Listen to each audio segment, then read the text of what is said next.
The medical bay of the Galactic Coalition station hummed with the desperate energy of failing hope.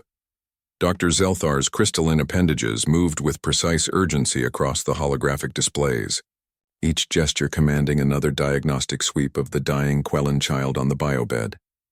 "Neural pathways destabilizing," announced Nurse Vosh, her 3 vocal chambers creating an unsettling harmony of worry. "Cortical pressure approaching critical threshold." Zelthar had seen this before. The collapse, they called it, a psychosomatic cascade that struck young Quellans when exposed to extreme trauma. The child, no more than 5 solar cycles old, had watched her entire colony vessel decompress after a meteor strike.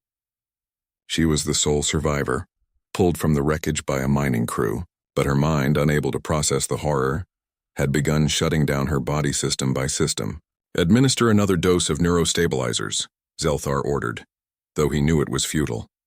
In his 2 centuries of practice, he had never seen a patient survive past stage 4 of the collapse. The girl was already at stage 6. Around the medical bay, the finest healers of 17 different species worked in synchronized desperation. The Vryn had attempted their legendary bioresonance therapy. The Korthians had bathed her in healing frequencies that could knit bone and flesh. The Sith had even offered their own neural tissue for grafting, a sacrifice unheard of in their culture. Nothing worked. "She has minutes," Vosh whispered, all 3 of her voices now subdued to a single mournful tone. That's when Zelthar noticed the human. Dr. Sarah Chen stood at the observation window, her face pressed close to the transparent barrier.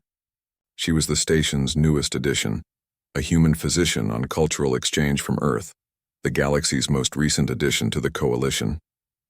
Her species was still considered primitive by most standards, their medicine crude and their technology centuries behind. "Dr. Chen," Zelthar said, his translator rendering his clicks and whistles into flat, emotionless standard. "This is not a teaching moment. Please return to your quarters." Sarah didn't move. Her dark eyes remained fixed on the child, and Zelthar noticed something unusual. The human was breathing in a deliberate, rhythmic pattern. "Let me try," Sarah said quietly.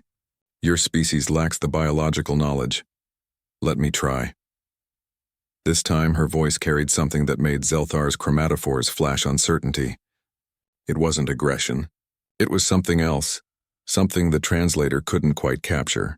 With Vosh's reluctant nod, they allowed the human to enter. Sarah approached the biobed slowly, her movements careful and unthreatening. The Quellan child's 6 eyes were glazed, her breathing shallow and erratic. Her skin had begun to shift to the gray of the dying. The human did something that shocked every being in the room. She dismissed all the equipment. With gentle hands, she deactivated the neural monitors, the IV drips, the resonance field generators. The other doctors moved to stop her, but Zelthar raised an appendage, curious to spite himself. Sarah sat on the edge of the biobed and simply placed one hand on the child's thorax. Then she began to breathe, slow, deep, deliberate breaths that seemed to fill the entire room with their rhythm. "What is she doing?" Vosh whispered. "I don't know," Zelthar admitted.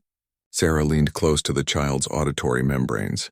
"Breathe," she whispered in carefully learned Quellan, her accent terrible but her intention clear. "Breathe with me." The child didn't respond. Sarah continued, her hand rising and falling with her own breaths. "In," she whispered.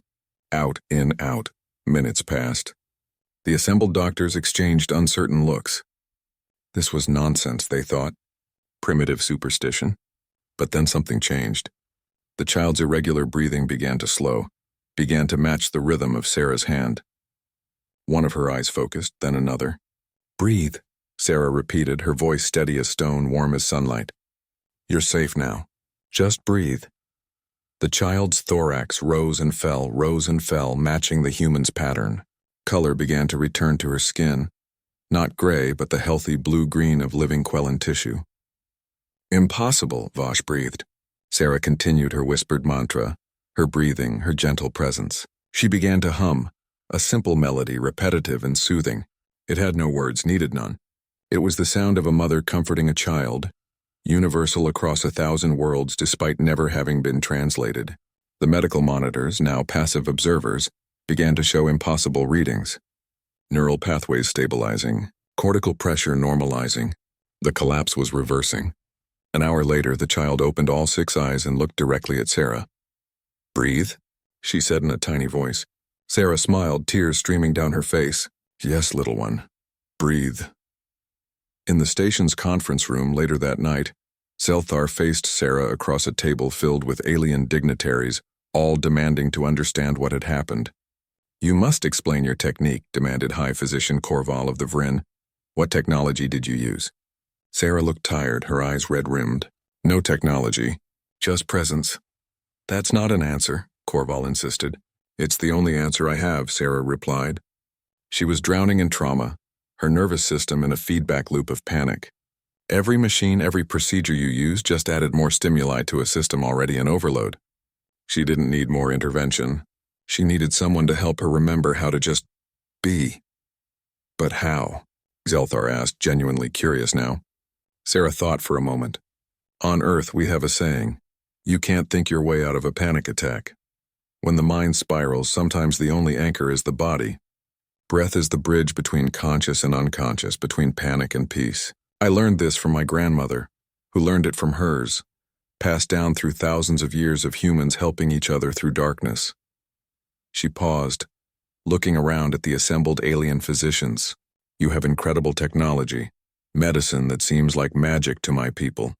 But maybe we forgot something along the way. Before algorithms and bioresonance, before any of it, there was just one being helping another remember that they're not alone." The room fell silent. Finally, Zelthar's chromatophores flashed a color his species reserved for profound understanding. "Perhaps," he said slowly, "your species' primitiveness is actually wisdom we've evolved past, and perhaps we should learn to breathe again." Sarah smiled.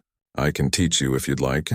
And in the medical bay, under the glow of a dozen foreign stars, a Quellan child slept peacefully, her breathing deep and steady, her dreams finally free of drowning in the dark. ND.